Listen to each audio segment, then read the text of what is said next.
Hi, my name's Phil. I like talking about politics, and in this video I'll be discussing the exchanges from Prime Minister's questions yesterday, where Boris Johnson being attacked about Tory sleaze from both the SNP and Labour, defended himself in the only way he knows how to, by not answering a single question.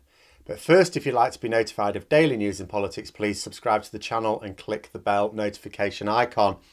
So I have to actually start with the very first questions. The way PMQs works is there's the engagement question, where normally the Prime Minister would just stand up and say, I forget exactly the words now. You know, this morning I had meetings with my cabinet colleagues and other such meetings, and I'll have other such meetings later on today type thing. Can't remember. Boris Johnson remarked on the Queen's birthday, and he talked about the justice for George Floyd and as well as the football situation. But the first real question was from an MP from the SNP, who asked a question about basic income. And obviously the Conservatives are not in favour of this. And, you know, and in many ways you can be critical of it because no one's really come up with a system that works well. But the SNP wasn't saying, oh, should we introduce it? He was saying, look, you know, there are some councils who wish to run some pilot schemes. And he says, would the government support this for those councils who want to run pilots? And have the government carried out any research? And if so, what is that research? So a question about basic income. To which Johnson just said, oh, I'm pleased to see that he wants to talk about UK-wide initiatives because you know he's banging on about independence referendum. I'm thinking, he didn't ask a question about independence referendum. Yes, that's his party's position. And you think, and then he's just sat down. The Prime Minister sat down thinking, it didn't actually answer the question. I know he doesn't answer the question, but usually he says some rubbish that is somewhere in that field. This was nothing. This was SNP asked a question that any MP could have asked. A Labour MP could have, a Conservative MP wouldn't have asked it. But a Labour MP could have asked it. A Liberal Democrat MP could have asked it. The only Green MP could have asked it. You know, there's any number of MPs on the opposition benches who could have asked that question. We'll never know what he would have said to any other MP asking it. Because it was an SNP MP, he just stood up and said, stop calling for independence, damn you, and sat back down again. What? Anyway, the main questions from Keir Starmer for Labour and Ian Blackford for the SNP were on Tory corruption, basically. We've had the story breaking for those who don't know. So James Dyson of the Dyson vacuums, you know, the guy who called for Brexit, he said Brexit will be a fantastic idea. And then when people voted for Brexit, he went, oh, great stuff. I'm just going to move all my operations to Singapore now. Britain's going to do fantastically well. It's going to be a great place to do business. I'm just doing all my business in Singapore now. Is that all right? I'm off now. So what's happened was, now last year when there was this push for ventilators, and we couldn't work out why we didn't get involved in the EU's ventilator procurement scheme, which did deliver. You know, we were messing about with new designs and stuff like that. And that was sort of fair enough in a way, because Italy discovered that the normal ventilators weren't actually all that useful, sometimes harmful on people with COVID, serious COVID illness that needed a ventilator. So they tried the new designs. The problem with new designs is they take a while to come forward. We should have really just ordered a load of established ventilators. But anyway, we eventually got a load, and Boris Johnson was boasting about the 22,000 we eventually got. Yeah, great. Dyson was in on this scheme. We were supposed to get some from him. Now, what happened was, apparently now, he texted Boris Johnson to say, look, I'd like to help out and everything, but, you know, there's tax issues. Boris Johnson said, oh, don't worry about it, mate. I'll fix it for you. And then a short while later, he'd got in contact with the Chancellor, Rishi Sunak, and said, it's all fixed, mate. Over you come. And there we go. So Keir Starmer asked what the Prime Minister thinks is the right thing to do if he should receive a text message from a billionaire Conservative supporter asking him to fix tax rules. He didn't mention Dyson at this point, Starmer, but Johnson supposed that it was about the Dyson effect, which absolutely it was, but he didn't need to assume that to answer the question. Surely the answer to the question should be, it's not my job to fix tax rules for you, is it? But no, of course, because that's what... So what he actually did, tried to go on the attack. He said he makes no apology for moving heaven and earth to secure ventilators and save lives. Well... yeah, we understand you should have done everything. But when we say the government should do everything we can, we don't mean break the law.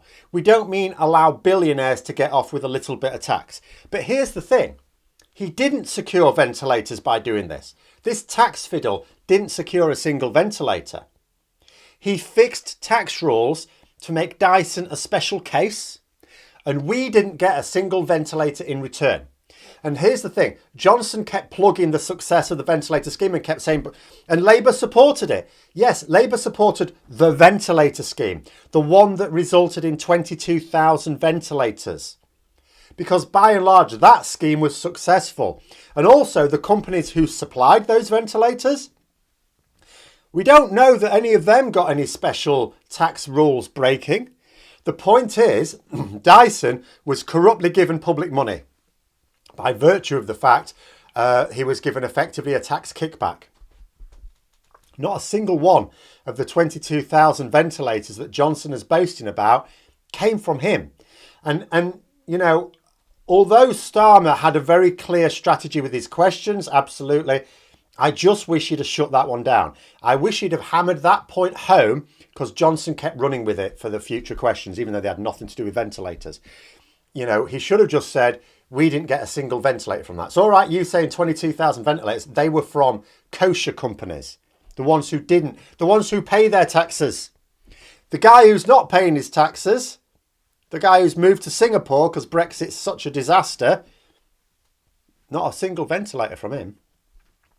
So anyway, then Starmer carried on with the same thing. And he mentioned what the text says. I've already gone over what the text said.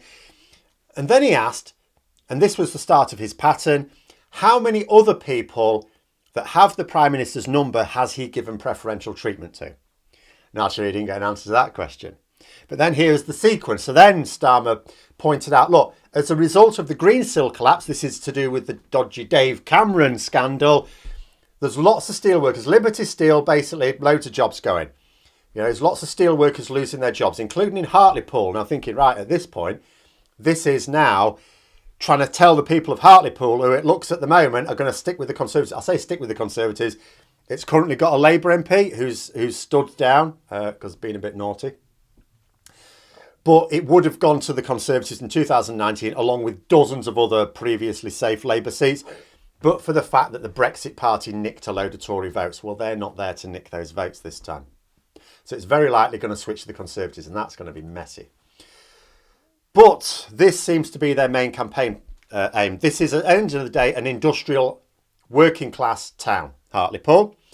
And they're trying to make sure that the people of Hartlepool are aware of the fact, do you know that if you vote Conservative, you are voting for a government that fixes tax rules for billionaires, gives private contracts that don't deliver to people who use the proceeds to buy mansions, but they're not doing anything for your steel workers. Not a thing. So all right, saying, oh, yeah, the business secretary's meeting with the unions. Yeah, what's going to result of it? Nothing. You know, so that's going to be their election pledge. So he asked, again, is it only people who have the Prime Minister's phone number that get these special treatments? Johnson, of course, waffled on again. So then Starmer, same thing. So then steel workers, tick. Next, he asked if one of the 3 million excluded. So there were 3 million small business owners who haven't had a single penny of support as a result of the pandemic. You know, they may, for example, be people who'd only just gone into business. Some of them have been in business for a long time, but the holes in the furlough scheme missed them out completely. There's 3 million people in this country, and some of whom Starmer said, look, some of these will be facing bankruptcy. If they were to text you and ask you to change some rules to help them out, would you do it? Again, no answer there. And again, more waffle. Again, banging on about the 22,000 ventilators. So we're asking about 3 million people many of whom will have voted Conservative, by the way, you're making destitute right now. So you're not doing anything for them? No, I didn't think so. So he reeled them off just to make it clear to anyone not paying attention at this point. He said, look, your steelworkers are getting nothing. The excluded 3 million are getting nothing. So then let's say we've got an NHS nurse. Let's say they manage to get your number. Would you give them a decent pay rise that they deserve? And Johnson in return said, oh, he's proud of what he's done for the NHS. I'm thinking, oh, right. You're proud. I mean, again, it's different ways of doing it. This is not a criticism, but I just stood up for the last question, I think it would have been, and just said, oh, you're proud that you've given nurses a pay cut. Oh, lovely. Okay. Why don't you put that on your campaign leaflets? Proud to be giving the NHS a pay cut. Johnson also lied about the number of new nurses. Now, there has been a net increase in nurses since Johnson's become Prime Minister, but it's a very small one. He's tried to be misleading. I suspect what he quoted was the number of new nurses and nurses in training, but ignoring the fact that nurses leave the profession as well. What we need to know is, how close are you to the target of getting the right number of nurses? Because at the moment we're tens of thousands short. It's all right saying we've got this many new nurses, but if not much less than that have left the profession as well. And there's going to be many more nurses leaving the profession because they've been knackered by the pandemic. Absolutely on their arse, and now you've given them a pay cut. So then Starmer for his 6th, and remember, he knows he just has to make a point for his 6th, if he wasn't before, because Johnson's just going to grandstand. He knows as soon as Boris Johnson, and you can see it, Boris Johnson loves his 6th answer.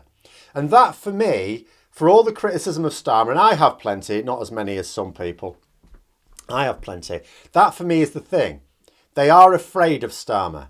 They do not, he's much cagier when he's trying to respond to Starmer's question when Starmer can get back up again. But it's like the shackles are off on the last one because he knows Starmer isn't allowed to get back up.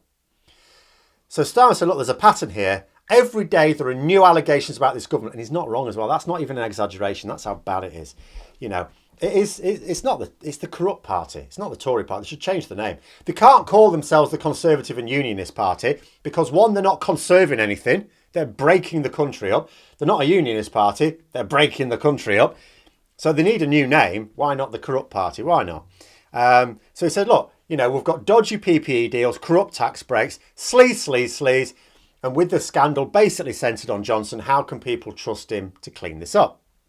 Then he went on to his rampaging grandstanding. And then Ian Blackford, unusually, brought up the same thing. Why not? Again, elections coming up, Tory sleaze. Blackford reminded us of the form it took in the 90s, this cash for questions. For those who don't remember, MPs were basically being paid to ask certain questions in Parliament, which is pretty tame compared to the level of corruption we've got now. Bring that back. That seems nothing now. That seems almost childish to make an issue of that now. Paying an MP just to ask a question, as corrupt lobbying goes, that is way down on the scale. We can hardly see it now. But Blackford asked, so how many contracts he'd personally fixed? And if he had nothing to hide, would the Prime Minister publish his personal exchanges on these contracts? To which Boris Johnson said he would. He'd reveal all the details. I've revealed the details to my officials. And I'm thinking, what, the ones you've surrounded yourself with are as bent as you are and just can't. I mean, he has to reveal them to his officials because they're the ones who have to carry it out. When Boris Johnson or Rishi Sunak say they've fixed tax rules for someone, they haven't done it. Their officials have. Of course, they've got to tell their officials. What about us, the members of the public? But he said he would reveal them all. And in fact, Ian Blackford asked if he would reveal them all by the end of the day. Johnson said he would reveal. He didn't say by the end of the day, but he said he would. So I'm assuming he meant the whole thing. I'm doing this Wednesday evening. He hasn't done it yet. But I suppose there's still time. We'll see how that goes. We will see. But for the second question for Blackford, do you know what I wish he'd have done? I wish he'd have addressed the fact that his SNP colleague asked a question and it wasn't just that it wasn't answered satisfactorily, it wasn't actually answered.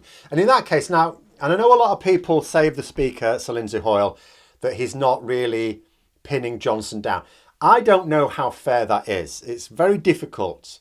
There have been times where, I mean, we know that Hoyle isn't just cowed by Johnson because he has rebuked him numerous times. You know, he's not afraid to do that. So we know that's not the case. He's a former Labour MP, so we know he's not just a Tory who's going along with this and agrees with what Boris Johnson's doing to the country. We know that's not true. I just wonder what people think he can do. But although if Johnson gives a crap answer to something that doesn't really answer the question, I don't think there's much the Speaker can do. I do think when Boris Johnson just completely stood up and basically said, stop calling for independence, and sat back down again, I do think the Speaker should have said there, sorry, Prime Minister, you don't seem to have, sorry, it's a little squeak, you don't seem to have answered the question. And I felt maybe Blackford should have done that one because other SNP MPs did later, I have to say. But it's not like his second question was ever going to do much. And actually, I have to say it didn't matter. Maybe it didn't matter what he asked in the end. Unfortunately, he had to compete with a barking dog in the background, which completely knackered whatever he was trying to say. And unfortunately, it also gave Boris a great comeback, even though, again, he didn't answer the question. He just stood up and basically said, I think the dog makes more sensible points than the honourable member. Which is very rude, actually. I'm all for a bit of wit in Parliament, but I'm not interested. I'm not into rudeness. But there we go. If being rude is the worst thing I could say about the Prime Minister, we're on to a winner, but it's not. It's one of the mild things. But that's my reading of PMQs. It's you can sort of tell the fact that Blackford and Starmer both went on the Tory sleaze angle. It's clearly taking hold. It's not just that they desperately want it to. It is taking hold.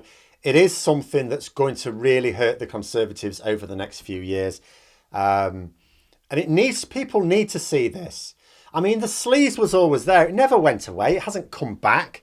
It never went away. But it hasn't always been visible enough. This Cameron scandal has really opened it up. And it's the sort of thing, I mean, I think it'll be too late for the Hartlepool by-election. There's only like a couple of weeks left for that now. But it will be the sort of thing that could, if they keep pushing at it and keep pushing at it. And now that people's attention is on it, every time something else happens, and like Starmer said, it's every day, just keep plugging at it and get people to see that they're letting ordinary workers fail, but they're not letting the billionaires. You know, when the billionaires want something, even corruptly, they're getting it. And that's my reading anyway. Let me know your thoughts in the comments below. I hope you found the video interesting. If you did, don't forget to click the like button. And if you'd like to support the channel further, please also click the Patreon link for details. And until next time, I'll see you later.